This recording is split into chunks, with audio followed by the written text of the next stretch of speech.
In the wake of George Floyd's death and the verdict in the Derek Chauvin trial, many of you may be wondering, how can we bring change and healing to our communities? Our next guest helped to lead a community discussion right here in the Valley nearly 2 years ago when Phoenix police officers were involved in an excessive force incident with a Valley family. So joining us right now is Eric M. Bailey. He is the president of the Bailey Strategic Innovation Group, and he's a nationally recognized expert on diversity and inclusion. So Eric, good morning to you, and thank you so much for being with us. We really appreciate it. Thanks so much for having me, Allison. So let's dive right in here. I'm curious, what was your initial feeling hearing the verdict? Well, it was interesting. I was actually on a meeting with the Arizona Peace Officer Standards and Trainings Organization, talking about an upcoming training that I'm doing for them as the verdict came through. And, you know, it's very interesting. So first and foremost, it's difficult because I don't speak for all Black people and I don't speak for the whole Black community. So I just want to share my personal reaction.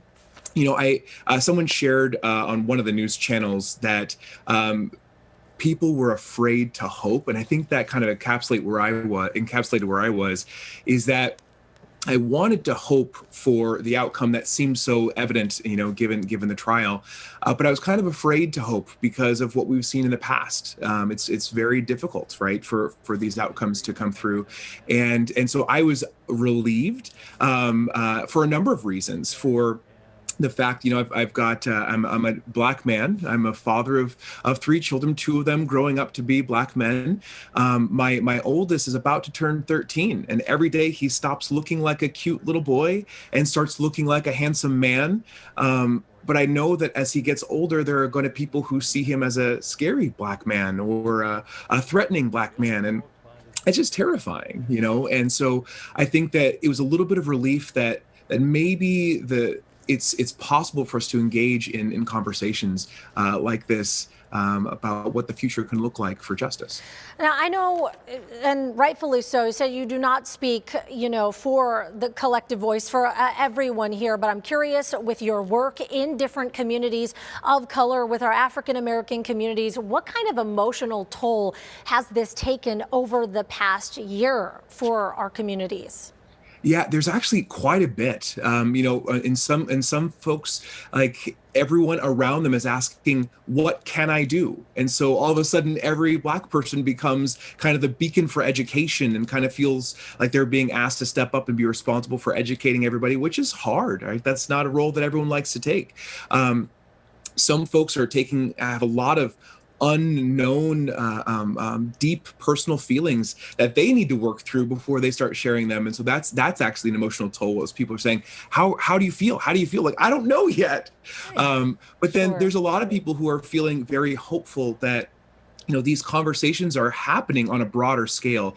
I was talking with my mom, you know, who was born in the 50s, grew up in the 60s, and she's like, this is different than the civil rights movement in the 60s because there's a lot more people paying attention to it, a lot more people participating in it. And she's like, I'm inspired by this new generation. And so it's really interesting to kind of consider all these different points of view, and that we are, as a society, engaging in conversation where maybe we weren't before. Yeah, it certainly has been an emotional year, definitely emotional last 11 months. So how do we begin the healing process? Absolutely. Great question. I think the first thing that we need to do is acknowledge that there's something that needs to be healed, right? I mean, I hear a lot of folks say, you know, the more we talk about diversity and race, that's actually keeping us separate. But if you think about it, like a doctor, right? If you come in and say, hey, doctor, I have pain here, the doctor wouldn't say, stop talking about the pain, just get better. The doctor would say, what is the pain? Let's diagnose it so we can know how to heal it. And when we talk about these issues of racism that have existed in our country and still do, we want to identify what the problem actually is so that we can work together to heal it. So I think that engaging in dialogue like this with our peers, with our friends, with our families, with our strangers, with our neighbors, that's how we start to understand what steps we take to go forward. Yeah, and as we mentioned, it has been an emotional year. So a lot of people, I think, looking forward to that healing time and that understanding. And we appreciate your perspective. And maybe it opens someone else's eyes out there who's watching who maybe didn't think of it in this way. So Eric Bailey, thank you so much for being with us this morning. We really appreciate your time. And we'll see you soon. All right, well. sounds good. Thanks so much. Sure.